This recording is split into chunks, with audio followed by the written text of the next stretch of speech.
এই মুহূৰ্তত অসমৰ প্ৰত্যেকগৰাকী জনসাধাৰণলৈ দিবলৈ ওলাইছোঁ ডাঙৰ খবৰ। আজি হৈছে 5 মাৰ্চ। আজি অসমৰ লাখ লাখ দুখীয়াসকললৈ কেইখনমান চৰকাৰী আঁচনিলৈ দিবলৈ ওলাইছোঁ ডাঙৰ খবৰ। তো যিসকল মানুহে ভিডিঅ'টোত ক্লিক কৰিছে অনুগ্ৰহ কৰি ভিডিঅ'টো স্কিপ নকৰি প্ৰথমৰ পৰা শেষলৈ চাই থাকিব, কিয়নো এইটো ভিডিঅ'ৰ মাজত চৰকাৰী ঘৰৰ পৰা আৰম্ভ কৰি শিক্ষাৰ্থীসকললৈ কেইখনমান গুৰুত্বপূৰ্ণ খবৰ প্ৰদান কৰিম। অনুগ্ৰহ কৰি ভিডিঅ'টো স্কিপ নকৰি প্ৰথমৰ পৰা শেষলৈ চাই থাকিব। লগতে মোৰ চেনেলত নতুন হ'লে প্লিজ চেনেলটো ছাবস্ক্ৰাইব কৰি মোৰ লগত থাকিব। তো বলক ভিডিঅ'টো আৰম্ভ কৰি আজি প্ৰথমটো গুৰুত্বপূৰ্ণ খবৰৰ বিষয়ে বিস্তাৰিত জানি লওক। তো আজিৰ প্ৰথমটো গুৰুত্বপূৰ্ণ খবৰ হ'ল শিক্ষাৰ্থীসকলৰ বাবে। তো আপোনালোকে মোবাইল স্ক্ৰীনত চাব পাৰিছে শিক্ষাৰ্থীসকলৰ বাবে এনেকুৱা এখন আপডেট চৰকাৰৰ ফালৰ পৰা প্ৰদান কৰিছে। তো ইয়াতে কি লিখা আছে পঢ়ি শুনাই দিছোঁ। ইয়াতে লিখা আছে empowering the girl child through education. তো তাৰপিছত আৰু কি লিখা আছে পঢ়ি আপোনালোকক বিতংভাৱে বুজাই দিম, অনুগ্ৰহ কৰি চাই থাকিব। তাৰপিছত লিখা আছে 10 lakh girl to be supported with financial assistant grant as admission incentive for their higher education. Admission ইনচেণ্টিভত 10,000 will be given to each girl student who join class 11. তাৰপিছত কোৱা হৈছে 12,500 will be paid to those girls who join graduation first year. For a girl doing her post-graduation first year will be given 15,000. তো ইয়াতে কোৱা অনুযায়ী অসম চৰকাৰে ছোৱালীসকলৰ বাবে আৰম্ভ কৰিছে নিযুত মইনা আঁচনি। তো এইখন আঁচনিৰ জৰিয়তে উচ্চ শিক্ষা গ্ৰহণ কৰাৰ বাবে ছোৱালীসকলক প্ৰদান কৰে আৰ্থিক সাহায্য। তো যিসকল ছোৱালীয়ে ইতিমধ্যে নিযুত মইনা আঁচনিত আবেদন কৰিছে সেইসকল ছোৱালীক নিযুত মইনা আঁচনি টকা অসম চৰকাৰে প্ৰদান কৰা আৰম্ভ কৰিছে। তো অসম চৰকাৰে প্ৰতি মাহৰ 11 তাৰিখে ছোৱালীসকলৰ বেংক একাউণ্টত নিযুত মইনা আঁচনি টকা প্ৰদান কৰে। তো ইয়াৰ লগত সংগতি ৰাখি চলিত মাৰ্চ মাহৰ 11 তাৰিখত নিযুত মইনা আঁচনি টকা ছোৱালীসকলৰ বেংক একাউণ্টত অসম চৰকাৰে সোমাই দিব।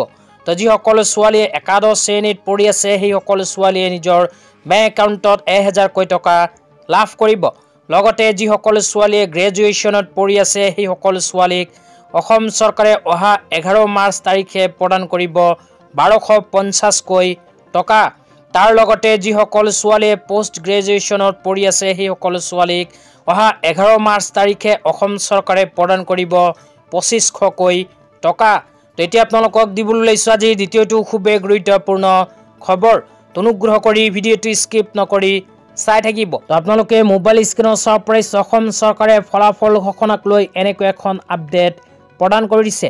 তো ইয়াতে কি লিখা আছে পঢ়ি বিতংভাৱে আপোনালোকক বুজাই দিম, অনুগ্ৰহ কৰি ভিডিঅ'টো স্কিপ নকৰি চাই থাকিব। তো ইয়াতে প্ৰথমে লিখা আছে ইম্পৰ্টেণ্ট ৰেজাল্ট ডেটছ। তাৰপিছত কোৱা হৈছে 7 March ADRE grade 3 and grade 4। তো যিসকল ল'ৰা ছোৱালীয়ে আছাম ডাইৰেক্ট ৰিক্ৰুইটমেণ্টৰ 3rd গ্ৰেড আৰু 4th গ্ৰেডত পৰীক্ষা দিছিল সেইসকল ল'ৰা ছোৱালীৰ ফলাফল অসম চৰকাৰে অহা 7 মাৰ্চ তাৰিখে ঘোষণা কৰিব। তো ইয়াতে কিন্তু স্পষ্টভাৱে কোৱা হৈছে 7 মাৰ্চ তাৰিখত ADRE গ্ৰেড 3 আৰু গ্ৰেড 4ৰ ফলাফল ঘোষণা হ'ব। তাৰপিছত লিখা আছে 6 মাৰ্চ আছাম পুলিচ SI। তো যিসকল ল'ৰা ছোৱালী আছাম পুলিচৰ SI পৰীক্ষা দিছিল সেইসকল ল'ৰা ছোৱালীৰ ফলাফল 6 তাৰিখত ঘোষণা হ'ব। তাৰপিছত লিখা আছে 12 মাৰ্চ আছাম পুলিচ কনষ্টেবল। তো যিসকলে আছাম পুলিচৰ কনষ্টেবলৰ ইণ্টাৰভিউ দিছিল সেইসকলৰ ফলাফল অহা 12 মাৰ্চ তাৰিখে ঘোষণা হ'ব। তাৰপিছত লিখা আছে 4 মাৰ্চ আছাম পুলিচ ড্ৰাইভাৰ। তো যিসকলে আছাম পুলিচ ড্ৰাইভাৰ পোষ্টৰ ইণ্টাৰভিউ দিছিল সেইসকলৰ ফলাফল 4 মাৰ্চ তাৰিখে যোৱাকালি ঘোষণা হৈছে। তাৰপিছত লিখা আছে 27 March Assam police commando battalion constable. তো যিসকল ল'ৰা ছোৱালী আছাম পুলিচৰ কমাণ্ডো বেটেলিয়নৰ পৰীক্ষা দিছিল সেইসকল পৰীক্ষাৰ্থীৰ ফলাফল অহা 27 মাৰ্চ তাৰিখে অসম চৰকাৰে ঘোষণা কৰিব। এতিয়া আপোনালোকক দিবলৈ ওলাইছোঁ আজি তৃতীয়টো খুবেই গুৰুত্বপূৰ্ণ খবৰ। তো আজি তৃতীয়টো গুৰুত্বপূৰ্ণ খবৰ হ'ল প্ৰধানমন্ত্ৰী আৱাস যোজনা গ্ৰামীণ আঁচনিলৈ। তো যিসকল মানুহে চৰকাৰী ঘৰ পোৱাৰ কাৰণে আবেদন কৰিছিল, যিসকল মানুহৰ নাম চৰকাৰী ঘৰৰ নতুন লিষ্টত অন্তৰ্ভুক্ত হৈ আছে, লগতে যিসকল মানুহে এতিয়ালৈকে চৰকাৰী ঘৰৰ টকা পোৱা নাই সেইসকল মানুহে ভিডিঅ'টোত ক্লিক কৰিছে যদি অনুগ্ৰহ কৰি ভিডিঅ'টো স্কিপ নকৰি চাই থাকিব। তেতিয়া আপোনালোকক চৰকাৰী ঘৰলৈ এখন গুৰুত্বপূৰ্ণ আপডেট প্ৰদান কৰিম। তো আপোনালোকে মোবাইল স্ক্ৰীনত চাব পাৰিছে চৰকাৰী ঘৰলৈ এনেকৈ এখন আপডেট আমাৰ হাতত আহি পৰিছে। ইয়াতে লিখা আছে অসমলৈ পুনৰ নতুনকৈ 3,88,000টা প্ৰধানমন্ত্ৰী আৱাস যোজনা চৰকাৰী ঘৰৰ অনুমোদন। মাননীয় কেন্দ্ৰীয় গ্ৰাম উন্নয়ন মন্ত্ৰী শ্ৰীযুত শিৱৰাজ সিং চৌহান ডাঙৰীয়াই আজি মাননীয় মুখ্যমন্ত্ৰী ডক্টৰ হিমন্ত বিশ্ব শৰ্মাৰ ডাঙৰীয়াৰ আহ্বান মৰ্মে অসমত নতুনকৈ 3,88,000টা প্ৰধানমন্ত্ৰী আৱাস যোজনা গ্ৰামীণৰ ঘৰ প্ৰদান কৰি অনুমোদন পত্ৰ মুখ্যমন্ত্ৰী ডাঙৰীয়াৰ হাতত প্ৰদান কৰে। যোৱা কেইমাহমান পূৰ্বেও আমি কেন্দ্ৰীয় চৰকাৰৰ পৰা 1,71,593টা ঘৰ পাইছিলোঁ। অৰ্থাৎ যোৱা কেইমাহৰ ভিতৰত আমি অসমে মুঠ 5,59,593টা নতুন ঘৰৰ আবণ্টন পাইছোঁ আৰু পৰৱৰ্তী বিত্তীয় বৰ্ষত পুনৰ 3,88,000টা ঘৰ আবণ্টন দিব বুলি আজি মাননীয় কেন্দ্ৰীয় মন্ত্ৰী ডাঙৰীয়াই ঘোষণা কৰে। তো তাৰপিছত আৰু কি লিখা আছে পঢ়ি আপোনালোকক বিতংভাৱে বুজাই আছোঁ। অনুগ্ৰহ কৰি ভিডিঅ'টো স্কিপ নকৰি চাই থাকিব। তাৰপিছত লিখা আছে এই চেগতে বিভাগীয় মন্ত্ৰী হিচাপে মই মাননীয় মন্ত্ৰী ডাঙৰীয়া আৰু মাননীয় মুখ্যমন্ত্ৰী ডাঙৰীয়াক আন্তৰিক ধন্যবাদ জ্ঞাপন কৰিছোঁ।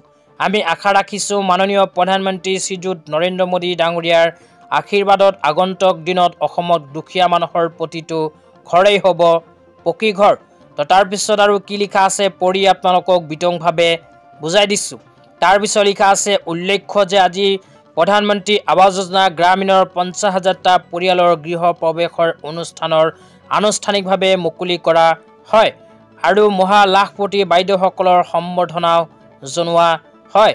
আজি এই অনুষ্ঠানত মাননীয় কৃষি মন্ত্ৰী শ্ৰীযুত অতুল বৰা ডাঙৰীয়াই মুখ্য সচিব ডক্টৰ ৰবি কোটা, পঞ্চায়ত আৰু গ্ৰাম উন্নয়ন বিভাগৰ অতিৰিক্ত মুখ্য সচিব ডক্টৰ JB এক্কা প্ৰমুখ্যে দুয়োটা বিভাগৰ কেন্দ্ৰীয় চৰকাৰৰ আৰু ৰাজ্য চৰকাৰৰ উচ্চপদস্থ বিষয়াবৰ্গ উপস্থিত থাকে। তো আপোনালোকে যিখিনি আপডেট শুনিব পাৰিলে এই আপডেটখিনি অসমৰ গ্ৰাম উন্নয়ন মন্ত্ৰী শ্ৰীযুত ৰঞ্জিত কুমাৰ দাস ডাঙৰীয়াই কেইদিনমান আগত প্ৰদান কৰিছে।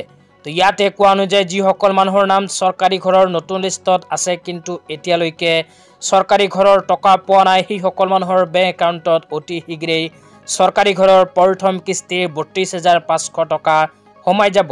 কিয়নো কেন্দ্ৰীয় চৰকাৰে অসম চৰকাৰক আকৌ নতুনকৈ 3,88,000 চৰকাৰী ঘৰৰ আবণ্টন দিছে। তো সেইকাৰণে আপোনালোকৰ নাম যদি চৰকাৰী ঘৰৰ নতুন লিষ্টত অন্তৰ্ভুক্ত হৈ আছে তেন্তে অতি শীঘ্ৰেই লাভ কৰিব চৰকাৰী ঘৰৰ টকা। তো আজি ইমানেই। ভিডিঅ'টো চাই কেনে পালে নিশ্চয় কমেণ্ট বক্সত কমেণ্ট কৰি জনাই দিব। লগতে মোৰ চেনেলত নতুন হ'লে প্লিজ চেনেলটো ছাবস্ক্ৰাইব কৰি মোৰ লগত থাকিব। তো ধন্যবাদ।